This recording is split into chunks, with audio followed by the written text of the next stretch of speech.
Thank you, Remy Oyedipe, for that amazing, amazing dance. What an amazing young black boy. And how aware we are today of what young black boys are taught and have to be taught, how to be safe, what they might expect in the world, and how important it is that we think about what we're teaching our young boys, not just our young black boys, but our young white boys as well, and all of our boys.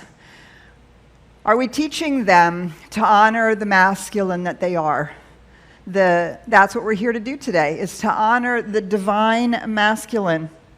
And how will our boys grow up to honor that with some of the things that they see on television, with the things that they hear in their families, with the things that they're being taught, whether they have to be afraid of the police, whether they have to be afraid of the judicial system, or whether they have to be strong and take charge and have power over things and people? What are we teaching our boys today? I think this is an extraordinary question for us to ask on Father's Day. My son is a brand new father, and man, I'll tell you what, watching him be a dad, it is an amazing thing. It is an amazing thing, because right now he's the one who's at home with his brand new baby girl and his beautiful 6-year-old bonus daughter. What an extraordinary thing it is to watch. And to think about what our boys are learning. When we think about the masculine, right? It's not about just maleness. It's not about just gender or sexuality. Masculinity is in the spiritual context, is the yang, right? It's the yang force. It's the masculine force of directionality, of planting the seed, of moving forward, encumbered by anything that is distracting. It is a strong and powerful presence. In the Science of Mind, in our textbook, we understand that when we look at our teaching symbol and the threefold nature of the divine, that top portion, which we call spirit, causality, is the masculine aspect of the one. It is the place where cause is set in motion. And this middle section of our teaching symbol here is the soil, the creative medium, the universal subjective mind into which that seed is planted. And in the Science of Mind, we speak of that as the feminine, receptive womb of creation. And we need them both, right? Can't have one without the other. But there are profound qualities that come with the yang presence and the yang force. And of course, all people have access to that. All of us have some of that within us. And we see that when we see a father raising a child, daughter or son. How is that father raising that child? Integrity, character, being willing to stand up for what's right, being willing to walk away when it's not even appropriate to get involved. That place of inner strength that allows a person to stand in a causal place in their own life. What an extraordinary gift our fathers and our dads are when they instill that profound, strong character and a willingness to go for it, work for it, be about whatever it is. And sometimes, I don't know about you, us women, right? We know that that's sometimes challenging. Make that decision, go for it. We just want to please everybody and have it all work out, and how's everybody going to think about it? And yeah, but that yang, masculine quality. And yet, of course, one of the things that we're seeing today is we are seeing the outpicturing of toxic masculinity, where it's not just causal reality and it's not just the going for something, but it is an outpicturing of power and power over and force and making things happen.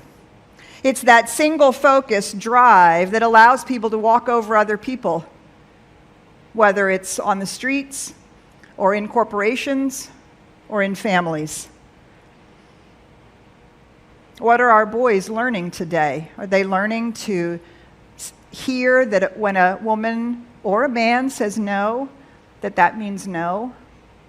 Or are they learning that they can have what they want, say what they want, do what they want, no matter what?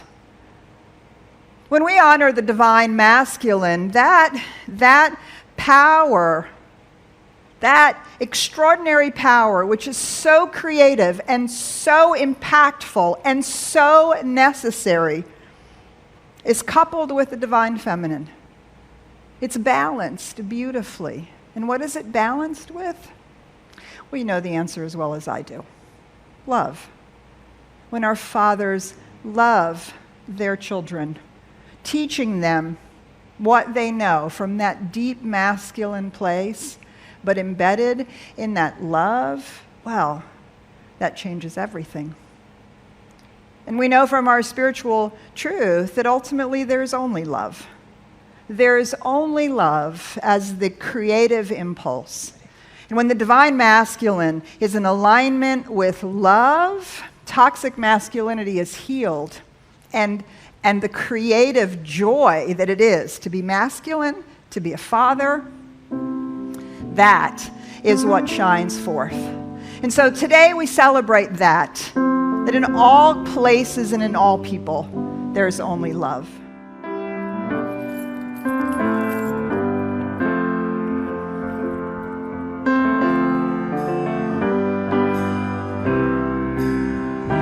In this moment, in this place, I remember who I am, letting fear and worry fall away from me. I open my eyes and see there is only love. There is only love. Love that heals, love that sets me free. There is only love. In this moment, in this place, I remember who I am, letting fear and worry fall away from me. I open my eyes and see there is only love. There is only love. Love that heals, love that sets me free. There is only love. Love that heals, love that sets me free. There is only love. What an amazing thing, right? On Father's Day, celebrating the divine masculine, to sing that beautiful song about love.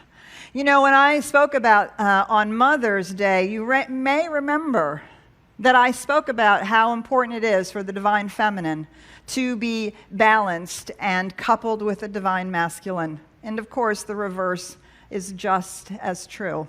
The divine masculine coupled with the divine feminine is such a powerful force in the world.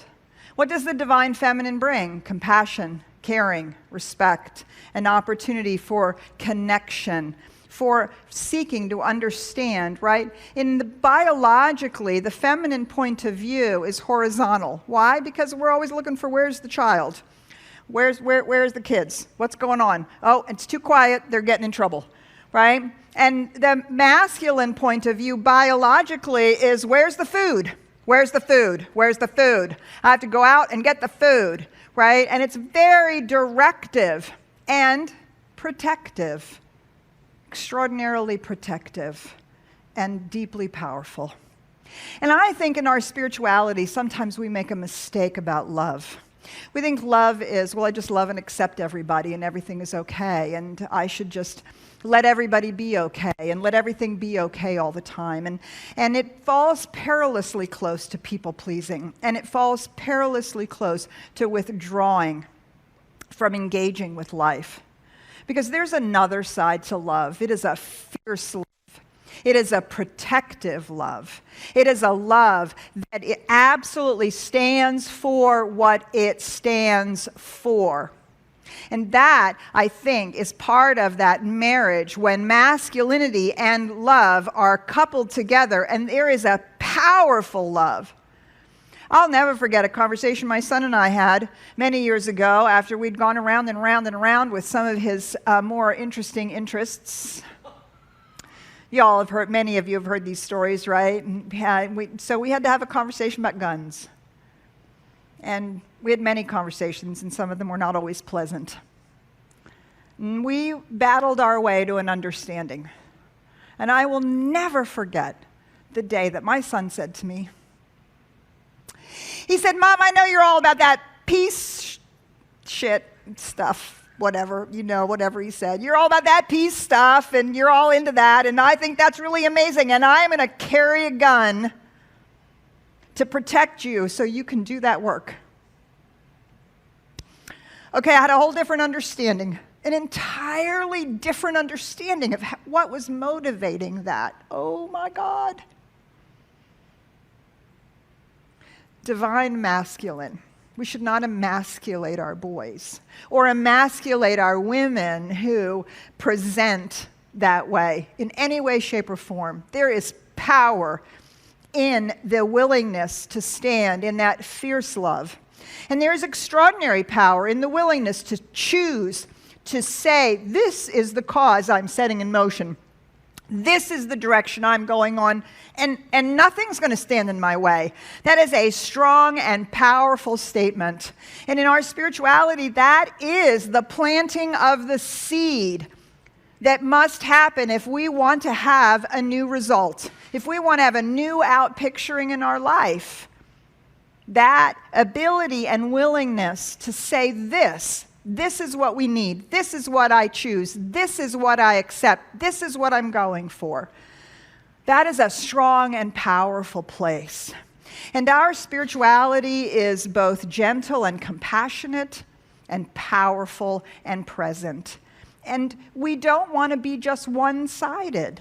We want to be whole beings, whole spiritual beings, and allow all of that to come into play. So some of us who are very divinely feminine oriented, we need a little more of that masculine directionality, causality. And perhaps some of us who are a little more divinely masculine oriented, we need a little more of that feminine embracing, that place of connection. Because when they work together, right? That's the yin-yang symbol we've all grown up with, and it's been around for thousands of years. The yin-yang symbol, two sides, utterly unseparatable. Do you see? That's the whole point. The point is that they are unseparatable. And if you think about the yin-yang symbol, in the dark spot, in the dark side, there's a white spot coming through. And in the white side, there's a dark spot coming through. And that image is not intended to be static. In its truest sense, that image is intended to be fluid. And each side moves into that point, and then it becomes the spot that's coming out of the other side in a forever engaged wholeness. Yeah. My father did not always teach me about wholeness. There's no question about it. But there are many things that I learned from my father around business and around dealing with the people that I work with. And I have such respect for the things that he taught me in that arena. My father traveled all over the world. He spoke 5 languages, and he was an amazing storyteller. And I know, regardless of the abuse and the alcoholism that he was plagued with, I know that he was a man of love. But he had trouble showing that place of character. He had trouble showing that deep integrity. He had trouble living in that place. And I and my sister and our family, we bear the scars of that and have had to learn to grow through that. I hope to God I've given my son something different. I hope you that are dads and fathers have either received something different from your father figure, from that man who was so important in your life, like Rashad talked about, or that you have passed that on. Maybe not even to a child, maybe to a friend who needs to be reminded that there is a place of character and integrity that is so powerful in the human being, and there is a place of deep and fierce love and productivity and protectiveness and causal nature that is so powerful in our spiritual being. So we honor and acknowledge this healthy balance, and we honor the divine masculine in the fathers, in all the dads, all the people who've been father figures, but also in all people. Let us bring that part forward in all of its glory. I'm going to invite you now to go within. Join me as we go into that place of center, breathing with me into the stillness. How good it is to know that when we breathe deeply into our center, we are in fact touching the center of all creation, the center of all life. For that infinite reality, that infinite life is a circle whose center is everywhere, with no circumference, no end, no edge, nothing left out. And so when we breathe into our center, we breathe right into the center, the heart of the infinite reality. And there we experience that infinite love, that infinite power that is forever creating all of creation, that is pouring itself as life, as us. No greater love can we imagine than the one infinite power and presence giving all of itself right where we are. Each one of us, no one left out. And so as we breathe into that place, as our whole being becomes aligned with this reality, as we recognize that that life is the life that we live, that lives us, let us this morning affirm and declare that it is a whole life, that we are awakened to the masculine within each one of us, that directive power, that causal place that says this. Just as we are aware of that receptive place in the infinite universal principle that says, yes, yes, this is it. And so the masculine and the feminine become one, right here in the heartbeat of our own souls. And that we are lifted by this truth, and that we move in the world fully aware of when each is called for. Let us bring our powerful love, our fierce compassion, and our joyous direction of creativity every day. And let us know that the infinite, universal principle, that creative womb of life, receives that impress and grows that seed into a joyous plant. Today we affirm this for our own individual lives, for any area in our own lives, and we affirm it for the collective life of humanity, for everything that's going on in our cities and in our country and in the world. We honor the divine masculine for all that it has to bring. We honor the divine feminine for all that it has to bring. And in that balance, within ourselves, we are one. How good it is to know this.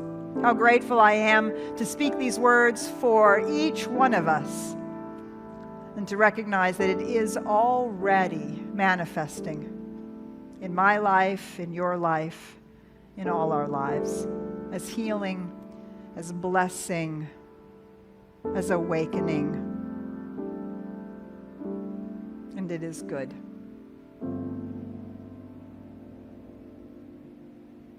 And so I let it be. And so it is. Amen.